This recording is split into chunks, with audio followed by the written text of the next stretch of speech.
Sejarah Kebudayaan Islam kelas 3. Pembelajaran 2. Peristiwa kerasulan Nabi Muhammad SAW.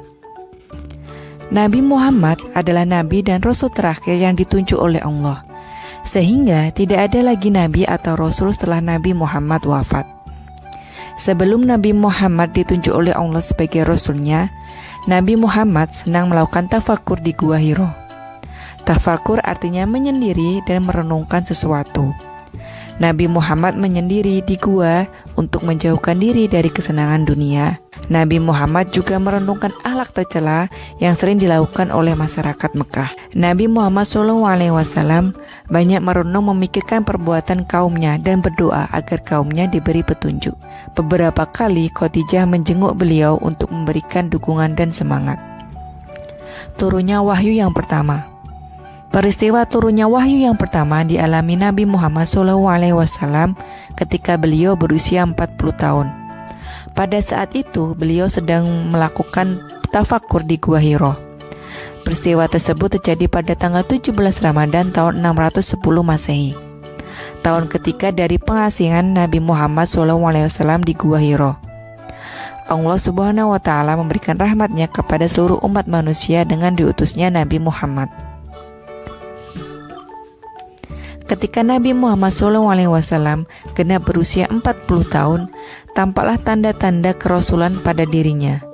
Nabi Muhammad SAW sering mengalami mimpi yang benar. Nabi Muhammad mengalami mimpi tersebut selama 6 bulan.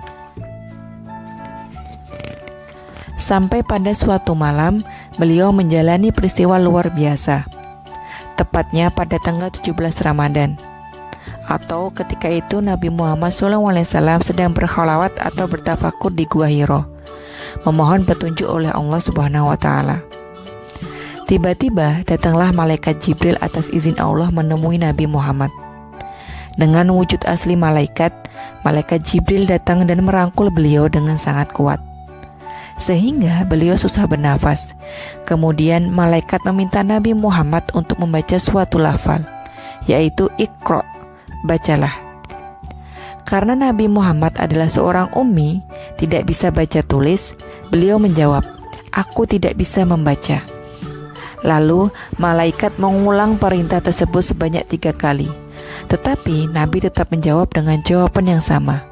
Akhirnya malaikat Jibril membimbing Nabi Muhammad SAW untuk membaca surat Al-Alaq ayat 1-5 sebagai wahyu pertama yang diturunkan oleh Allah Subhanahu wa Ta'ala. Setelah mengalami peristiwa tersebut, Nabi Muhammad SAW turun dari Gua Hiro dan pulang dalam keadaan ketakutan dan bingung.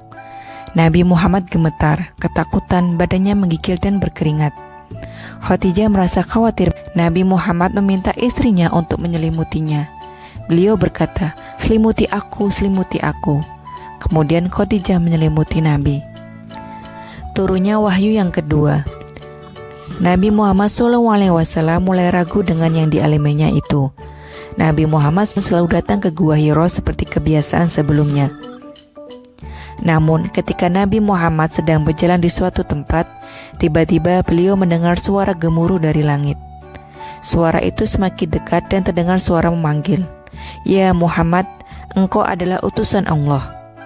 Nabi Muhammad merasa takut dan tubuhnya bergetar mendengar suara tersebut.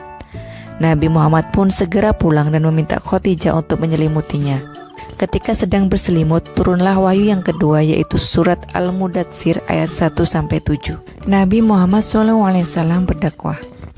Setelah turunnya wahyu yang kedua, saat itulah Nabi Muhammad diangkat menjadi seorang rasul. Wahyu kedua atau surat Al-Mudatsir tersebut berisi tentang perintah untuk berdakwah agama Islam.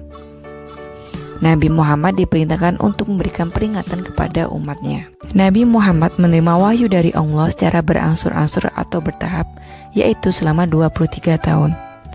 Setelah menerima wahyu surat Al-Mudatsir tersebut, Nabi Muhammad segera melakukan dakwah. Dakwah tersebut dilakukan secara diam-diam. Beliau melakukan dakwah kepada keluarganya dan para sahabatnya. Orang yang pertama kali menerima ajakan Nabi Muhammad adalah Khadijah. Dialah wanita yang pertama kali masuk Islam.